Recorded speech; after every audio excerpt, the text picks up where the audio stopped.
lost 2 straight.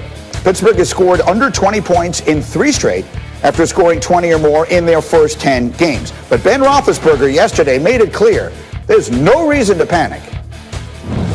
This team is special, and the season is not over. I want everyone out there to just to take a deep breath. I know it's kind of crazy right now, but just take a deep breath. We've got time. We have 3 weeks now to get it going, to turn it around, to give ourselves the best chance to reach our ultimate goal, which is winning a Super Bowl. If we were starting the postseason tomorrow, maybe there'd be a little bit more panic on our part. All right, that's interesting. So, Dominique, let me come to you here. We sometimes play a game called Panic or Patience. So if I were to put the question to you basically that way with Pittsburgh, hearing what Ben just said, which way would you go?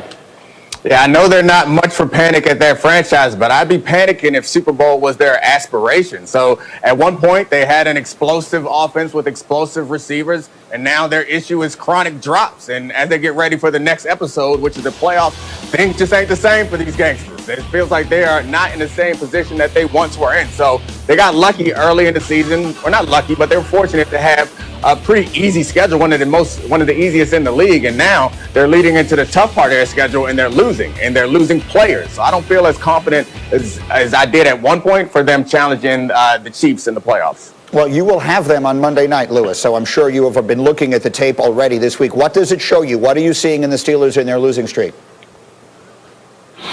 Yeah, what they need to be able to do is possess the ball longer, and they need to kind of put some drives together because they're going 3 and out and or turning the ball over at a really alarming clip right now, particularly over the past 2 weeks. That's just something that shows up over and over. And what that's going to do, that's putting so much mileage on their defense, and a defense that's going to wind up getting just tired as the season goes on because Pittsburgh can't possess the ball. One of the reasons that Dominique just alluded to, that they can't possess the ball, given that they throw it so much, is because people keep dropping it.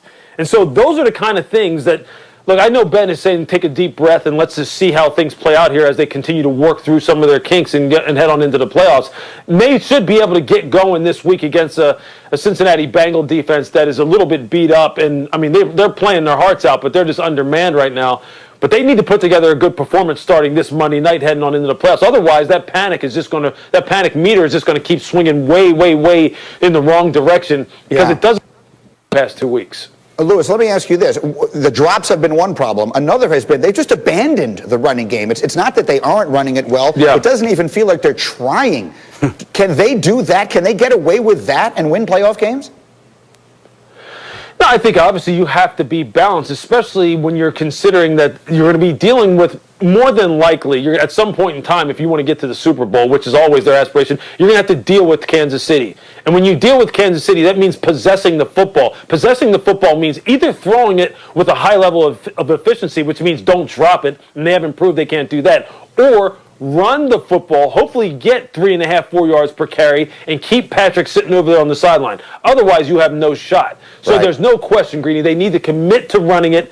But for coordinators to commit to running it, most times, they need to be successful doing it. So we'll see what happens. Shefty, quickly, let me come to you. One of the factors, another one, has been just they've been decimated by injury. What is your sense in Pittsburgh right now? Listen, the offensive line has struggled. As Lewis said, the running game has yet to get on track. The defense is missing Devin Bush, Bud Dupree. Even Robert Spillane, the man that stepped in to fill in, was out last week. Joe Hayden was out with concussion, missing a lot of key players on the defense side of the football at a time when the offense is struggling to run the football.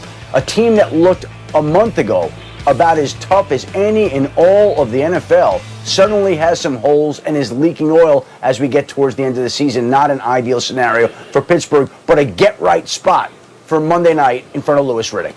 It's exactly right, and I will also, a little later in this program, tell you why the definitive answer to this is patience, and I will tell you why. That comes the expectation that you're going to have a QBR better than 5. Get that, hold on. I'm not even listening. I anticipate this getting ugly. This is our new feature. It is called The Chronicles of Riddick. Yes, that looks like it would be an outstanding movie poster, and frankly, if this became a movie, I'd go see it. But one way or another, Lewis, we're going to run through a couple of interesting things with you here this morning as we look forward to the NFL weekend, and we start with something you are watching for this weekend. What do you have your eye on? Yeah, I think, first and foremost, you got to look at this matchup between Washington and Seattle, and Washington's pass rush and their defense overall against Russell Wilson. Look, this is the number one pass rushing team in the NFL over the past 10 weeks. The great Hembo gave me that stat this morning, and you can see it. Look, they're a top 5 team in terms of yards per play allowed, sacks per pass attempt. They're number 6 in points allowed. And these guys, headlined by Chase Young, look, they're coming to get you, man. They're coming to get you. I want to see if Russell has an answer for this defense, because they are driving the bus in Washington for that late season resurgence that they're having. How about the next one? How about Chiefs and Saints? Yeah, I'm looking to see if the Chiefs defense is going to rebound after having them giving up almost 250 yards rushing and almost 7 yards per attempt on the ground. Now, I know the Chiefs are not known for necessarily running the football in terms of being a volume rushing team, but this is a defense that I thought would play much better last week. Look, I got to give props to Jalen Hurts and this offense of the Philadelphia Eagles. They surprised the heck out of me. I thought it was going to get ugly. I'm sure the Saints defense is embarrassed. This is a heavyweight matchup. This is what I thought was going to be the Super Bowl matchup, so maybe we're getting a Super Bowl preview. And then you might have had the best game of the season Monday night, Ravens-Browns. How did you come out of it thinking about Baker and Cleveland? Look, my respect for Baker Mayfield and the job Kevin Stefanski and Andrew Berry, the GM, are doing up there in Cleveland have gone up a couple notches on the ladder. Look, Baker Mayfield did everything he needed to do in that football game. Kevin Stefanski and him are working in unison perfectly as far as understanding how Baker operates the best. Berry, the GM, has put together a fine football team. They still need some more reinforcements, but I'll tell you this. In a one-off tournament, a single elimination tournament like the playoffs are in the NFL, they could beat anyone. Well, it has been a very long time since they've been in the playoffs. How long, you ask? Well, I'm glad that you did. The last time the Cleveland Browns won a playoff game, January 1st, 1995, Louis Riddick made an interception. Man. How about that? Look at Louis that guy. with the pick. Tell us about the play. Look at that guy. Hey, I'll tell you what, it was a cover 3 call. I remember Eric Turner, the safety right there, said, look, just hang in the middle. Drew's going to throw you on. He's going to try and get the ball to legendary Ben Winter Coates, one of the all-pro tight ends in the league at that time. All I did was sit there. I just remember seeing the ball coming and going, please don't drop this ball. Please don't drop it. That's all I was thinking. Then I was thinking, get your behind out of bounds before somebody lights you up. And then headed straight to the sideline. Hell of a play, Lou. So it does raise one question, because Louis is not the only defensive back we have on the show today. Who made the greater interception? I'm not talking about Neek. I'm talking about Shefty. Who made the greater pick, Louis or Adam Schefter? Adam Schefter picking off Tom Brady. How about it, Shefty? Take us through the play. What were you thinking? Well, Greeny, I read his eyes from the moment he dropped back. I could see where he was going. He telegraphed his intentions.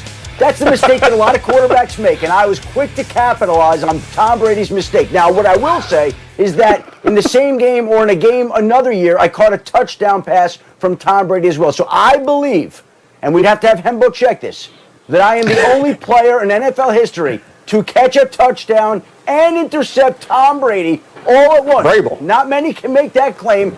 I can. Did I Mike love Vrabel it. do it? So Dominique, well, I'm not sure if he did or not, but let's not bury the lead here. Whose pick, because you were a corner, whose pick do you think was the more impressive play there? Lewis intercepting one Patriot legend, Drew Bledsoe, or Shefty intercepting another in Tom Brady? Well, I mean, Shefty's was obviously more athletic, but Lou's had more consequence. It was in a playoff game, so I got to go with Lou. Lou's interception was better. Joe Shefty showed a great burst getting out of the end zone there. It is 25 years ago, the last time the Browns won a playoff game.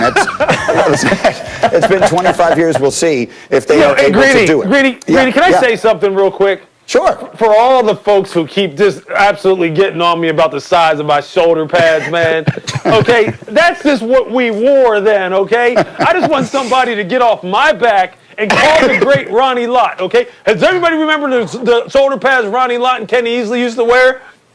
You wouldn't Yes, of say that course. to that when Ronnie Lott was knocking your teeth out. I bet you that. That's what we wore back then, man. It's just it was the technology. It's actually a perfect illustration of how long it's been since the Browns have won a playoff game, candidly, because no one has Yeah, seen that shoulder too. pads